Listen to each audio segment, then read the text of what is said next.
안녕하세요. 윤선생입니다. 오늘은 계시록 2장에 기록된 네 번째 교회 두아디라 교회에 대한 말씀입니다. 두아디라 교회의 현재의 모습을 7가지 내용으로 찾아보고 분석해 보겠습니다. 첫 번째는 수신자에 대한 내용입니다. 두아디라 교회의 사자에게 편지하라. 수신자는 두아디라 교회입니다. 두아디라는 버가모에서 동남쪽으로 약 64km 떨어진 곳에 위치한 도시입니다. 이곳은 알렉산더 대왕이 페르시아를 정복한 이후 BC 280년경에 셀루코스 니카도르에 의해 군사적 요충지로 건립되어 두아디라라고 불리게 되었습니다. 그러나 BC 190년에 로마군의 침공으로 로마에 복속되었습니다. 두아디라는 계곡과 계곡 사이에 위치한 곳으로 무역이 번창하고 많은 무역상이 거주했습니다. 털실 제조업자, 의류 제조업자, 외투 제조업자, 가축 제조업자, 염색공, 공기장이, 빵 제조업자, 노예 판매상, 그리고 청동 제조업자들까지 그곳에 많이 살고 있었습니다. 그리고 두아디라는 당시 소아시아의 대부분의 도시가 그러하듯 우상숭배가 극심한 곳이었습니다. 두아디라의 수호신은 신화음악, 예언이나 의술을 주관하는 신으로 추앙받았던 태양신 아폴로입니다. 태양신 아폴로는 각종 제조업을 종사하는 사람들의 수호신으로 간주되어 숭배와 축제까지 행해졌습니다. 그리고 이 도시는 아폴로 신전 외에도 아르테미스 신전, 삼바타 신전, 헬리오스 신전 등이 건립되었고, 그리고 로마 신화에 등장하는 많은 신들의 신전이 이곳에 있었습니다. 이러한 곳에 예수 그리스도의 복음이 전파되고 교회가 세워졌습니다. 그러나 누가, 언제, 어떻게 개척했는지 알려준 바가 전혀 없습니다. 단지 바울이 에베소에서 약 3년 동안 체류하면서 이곳을 순회하며 복음을 전하고 교회를 세우지 않았을까 하는 추정만 있을 뿐입니다. 두 번째는 예수 그리스도의 모습을 부분적으로 표현한 내용입니다. 두아디라 교회에게 예수 그리스도는 그 눈이 불꽃 같고 그 발이 빛난 주석과 같은 하나님의 아들로 소개되고 있습니다. 이런 표현도 계시록 1장 14절 15절 말씀에서 인용된 것입니다. 불꽃 같은 눈이나 빛난 주석과 같은 발은 예수 그리스도의 신적 통찰력과 철장의 권세를 지니신 하나님의 아들이심을 나타냅니다. 불꽃 같은 눈으로 보고 계신다는 것은 모든 것을 꿰뚫어 보신다는 의미입니다. 그리고 모든 원수를 짓밟을 수 있는 권세와 힘이 있는 분으로 예수 그리스도를 나타내고 있습니다. 이렇게 예수님께서는 자신에게 주어진 가장 강력한 칭호로 두아디라 교회에게 자신을 소개하고 계십니다. 세 번째는 칭찬의 내용입니다. 19절입니다. 두아디라 교회에게 칭찬하는 내용은 그들의 사랑과 믿음과 섬김과 인내로 훌륭한 사업을 하고 있다는 것입니다. 그리고 그보다 더욱 중요한 것은 그들의 나중 행위가 처음 것보다 많다는 데 있습니다. 에베소 교회는 처음 사랑을 버렸지만 두아디라 교회는 처음 행위를 버리지 않았고 또 나중 행위가 더 많이 남아 있었습니다. 그들은 사랑과 믿음과 섬김과 인내로 시간이 갈수록 더 풍성해지는 그런 교회였습니다. 그런데 예수님께 책망받을 일이 있었습니다. 네 번째, 책망의 내용입니다. 20절입니다. 자칭 선지자라 하는 여자 이세벨을 내가 용납하니 그가 내 종들을 가르쳐 꾀어 행음하게 하고 우상의 제물을 먹게 하는도다. 이세벨은 시돈 왕의 딸로서 북이스라엘 7대 왕이었던 아합 왕의 왕비였던 여자입니다. 그녀는 이스라엘 백성들에게 바알을 섬기게 해서 여호와 유일신앙을 무너뜨리고 우상 숭배를 하게 했던 악한 여자입니다. 그리고 그녀는 이스라엘의 많은 선지자들을 무참히 살해했고 엘리야를 핍박했던 여자입니다. 20절에서 자칭 선지자라 하는 여자 이세벨이란 이스라엘 역사상 너무나도 유명한 아합의 황후로서 그가 보여준 모습과 같은 자임을 나타내기 위한 상징적 표현입니다. 이처럼 두아디라 교회의 거짓 선지자 이세벨은 한 명의 여자 선지자로서 두아디라 교회를 거짓 교훈으로 오염시키고 타락하게 만든 자였습니다.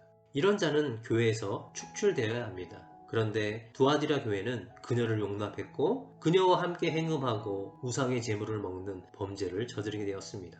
그리고 이세벨과 같은 그 여자는 주님의 회개의 촉구에도 불구하고 그녀는 회개를 거부했습니다. 21절입니다. 또 내가 그에게 회개할 기회를 주었으되 자기의 음행을 회개하고자 하지 아니하는도다. 하나님은 아합의 황후 이세벨에게도 3번 회개할 기회를 주었습니다. 첫 번째는 3년 반 동안의 가뭄이 있던 시간이며 두 번째는 바알의 선지자 450명과 엘리야가 갈멜산에서 대결했을 때이며 세 번째는 엘리야의 기도로 다시 비가 내렸을 때였습니다. 그러나 그녀는 엘리야를 통해 주신 회개를 받아들이지 않았고 그 결과 처참한 죽음을 맞이하게 되었습니다. 이와 같이 자칭 선지자라는 여자 이세벨은 자신에게 주어진 회개의 기회를 받아들이지 않는 그런 죄까지 범했습니다. 회개할 기회를 주었는데 회개하지 않는 것은 그들은 회개할 마음이 없다는 것입니다. 이렇게 회개하지 않는 자들에게 예수님은 경고하십니다. 다섯 번째, 심판에 대한 경고의 내용입니다. 두아디라 교회는 당부의 말씀보다 심판에 대한 경고의 말씀이 먼저 나옵니다. 22절, 23절 말씀입니다. 볼지어다 내가 그를 침상에 던질 터이요. 이것은 고통을 알게 하시겠다는 것입니다. 침상은 행음하는 장소인데 이제 고통을 아는 장소가 되게 하겠다는 주님의 말씀입니다. 그녀에게 주어지는 고통은 질병입니다. 그녀는 질병을 통해 침상에 던져질 것입니다. 이 말씀은 거짓 선지자 이세벨과 더불어 간음하는 자들에 대한 심판에 대한 경고입니다. 그리고 23절에서 거짓 선지자를 따르는 자의 자녀도 같이 죽이겠다고 말씀하십니다. 이 부분도 상징적인 표현인데 아하방의 70명의 자녀가 예후에 의해서 죽임을 당한 사건에 근거하여 기술한 것으로 이세벨과 그녀를 따르는 그녀의 영적 후손들을 의미합니다. 거짓 여선지자 이세벨을 추종하는 그녀의 영적 자녀들을 죽임으로써 모든 교회가 이것을 보고 심판자 예수 그리스도께서 사람의 뜻과 마음을 살피신 분이라는 것을 인정하게 될 것을 말씀하고 있습니다. 그 눈은 불꽃 같고 그 말이 빛난 주석과 같은 권세로 예수 그리스도는 회개하지 않는 자들을 철저하게 심판하실 것입니다. 여섯 번째, 당부의 말씀입니다. 24절입니다. 이세벨과 그의 추종 세력들의 미혹에도 불구하고 두아디라 교회는 여전히 신실한 그리스도인들이 다수 존재했습니다. 예수님은 그들에게 다른 짐을 지우지 않겠다고 말씀하십니다. 사랑과 믿음과 그리고 섬김과 인내에 기초한 사업과 이세벨의 교훈을 용납하지 않는 것 외에는 다른 짐이 없다고 말씀하시면서 25절 다만 너희에게 있는 것을 내가 올 때까지 굳게 잡으라고 당부하십니다. 예수님께서는 자신이 가지고 있는 그 믿음을 주님이 오시는 그때까지 붙잡으라고 권면하십니다. 이러한 신실한 행위는 예수 그리스도의 영광스러운 재림의 날까지 우리는 굳게 붙잡고 지켜야 할 것입니다. 마지막 일곱 번째, 이기는 자에게 주시겠다는 약속의 내용입니다. 26절입니다. 이기는 자와 끝까지 내 일을 지키는 그에게 만국을 다스리는 권세를 주시겠다고 약속하십니다. 이 권세는 최후의 전투에서 승리한 그리스도인 모두에게 주어질 권세이기도 합니다. 그리고 이 권세는 철장을 가지고 저희를 다스려 질그러 깨는 것과 같은 권세입니다. 철장은 본래 맹수들의 공격을 방어하기 위해 마련된 목동의 지팡이나 무기의 일종으로 참나무 곤봉을 뜻합니다. 예수 그리스도께서는 이세벨의 교훈과 타협하지 않고 승리한 교회에게 자신이 가지고 있는 절대 주권, 만국을 통치하는 권세를 주시겠다고 약속하십니다. 이 권세는 예수 그리스도께서 가지신 권세로서 하나님 아버지께서 예수 그리스도에게 부여한 것입니다. 우리들도 예수 그리스도와 함께 이 권세를 통해 1000년 동안 왕노릇하고 새하늘과 새 땅, 새 예루살렘을 완성하는 일에 함께 동역하게 될 것입니다. 우리들에게 주시는 권세가 얼마나 크고 놀라운지 다시 한번 우리는 기억해야 할 것입니다. 그리고 28절에 이기는 자와 끝까지 내 일을 지키는 이에게 새벽별을 주시겠다 말씀하십니다. 여기서 언급된 새벽별은 계시록 22장 16절에서도 언급됩니다. 나 예수는 교회들을 위하여 내 사자를 보내어 이것들을 너희에게 증거하게 하였노라. 나는 다윗의 뿌리요 자손이니 곧 광명한 새벽별이라 하시더라. 새벽별은 예수 그리스도입니다.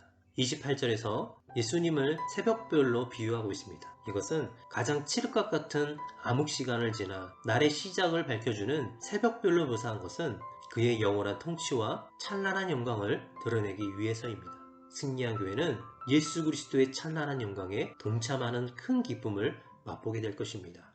그리고 29절 귀 있는 자는 성령이 교회들에게 하시는 말씀을 들을지어다. 이 말씀 또한 지상에 거하는 모든 교회들에게 적용될 수 있는 메시지라는 점을 밝히고 있습니다. 그리고 우리들에게 주신 말씀이라는 것을 기억해야 할 것입니다. 여기까지 두아디라 교회에게 주신 말씀입니다. 두아디라 교회는 처음 사랑을 유지했으나 정통신앙을 버린 교회였습니다. 두아디라 교회를 통해서 교회는 사랑과 믿음과 섬김과 인내로 하는 사업뿐만 아니라 교회 진리를 사수하고자 하는 불타는 투지가 있어야 된다는 것을 알게 되었습니다. 오늘날 우리들은 너무도 쉽게 각과 타협하고 다양한 종교를 인정하는 종교다원주의를 용납하고 그것들을 인정하고 있습니다. 교회는 사랑과 믿음과 섬김과 인내로 일을 하지만 그 일을 위해서 복음의 진리를 내려놓고 세상과 타협해서는 안 될 것입니다. 우리는 주님이 재림하신 그 시간까지 이 두 가지 사실을 기억하고 이기는 자로 살아야 할 것입니다. 성령님께서 말씀하시는 그 말씀이 우리 귀에 들리고 그 말씀으로 일어나서 믿음으로 승리하는 모두가 될 수 있기를 축복합니다.